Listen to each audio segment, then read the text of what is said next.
ஆலையூத்து கிருஷ்ணவேணி ஒரு அருந்ததியர் என்கிற காரணத்தினால் வெட்டப்பட்டார். இது எங்களை பொறுத்தளவு நாங்கள் பார்க்கிற பார்வை. பொதுவாக தமிழ்நாட்டில் இருக்கிற அருந்ததியர்கள் பார்க்கிற பார்வை. ஆனால் ஒரு பெண் என்கிற வகையிலே ஒரு இதுவரைக்கும் யாரும் ஊராட்சி தலைவராக இருக்கிற ஒரு பெண் தோழர் இதுவரைக்கும் இந்த மாதிரி படுகொலைக்கு ஆளாகவில்லை. தமிழ்நாட்டில் எத்தனையோ பெண் விடுதலை பேசுகிற அமைப்புகள் இயங்கிக் கொண்டிருக்கின்றன. புரட்சி பேசுகிற அமைப்புகளும் இருந்து கொண்டிருக்கின்றன.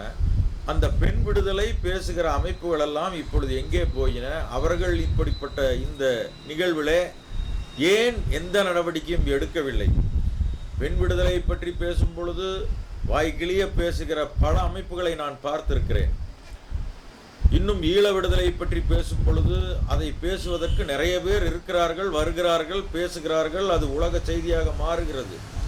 ஆனால் இப்படிப்பட்ட ஒரு ஒடுக்கப்பட்டவர்களிலே ஒடுக்கப்பட்டவர்களாக இருக்கிற அருந்ததியர் பிரச்சனை மட்டும் என்பதல்ல, இது ஒரு பெண் தோழர் என்கிற ஒரு விஷயமும் இதில் அடங்கி இருக்கிறது.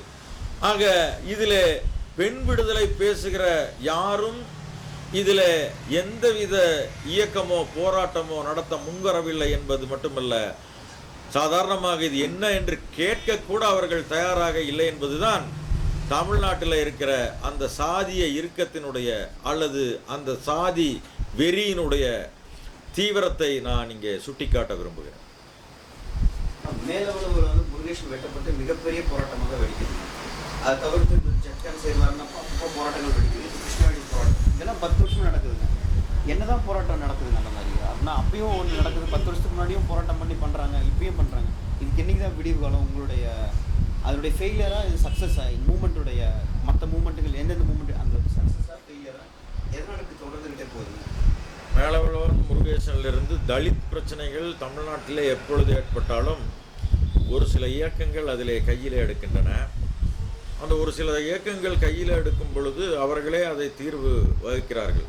அப்படி பார்க்கும் பொழுது தமிழ்நாட்டில் இருக்கிற பல்வேறு தலித் இயக்கங்கள் உண்மையிலே நான் வெட்கப்பட்டு வேதனையோடு சொல்கிறேன், அவர்கள் பேரம் பேசி சோரம் போகிற நிலையில்தான் பல இயக்கங்கள் இன்றைக்கு இருந்து கொண்டிருக்கின்றன.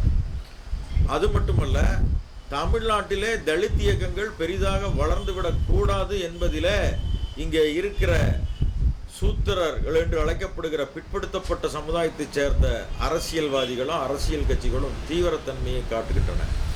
இதிலிருந்து என்ன தெரிய வருகிறது என்று சொன்னால், இந்த தலித்துகளுடைய ஒற்றுமை என்பது இங்கே மிக அவசியமாக ஒன்று இருக்கிறது. அந்த ஒற்றுமை இங்கே பல்வேறு வகையிலே பல்வேறு முரண்பட்ட நிலைகளிலே பிரிந்து கிடக்கிறார்கள். அந்த பிரிந்து கிடக்கிற ஒரு சூழ்நிலையைத்தான் இங்கே இருக்கிறவர்கள் எல்லாம்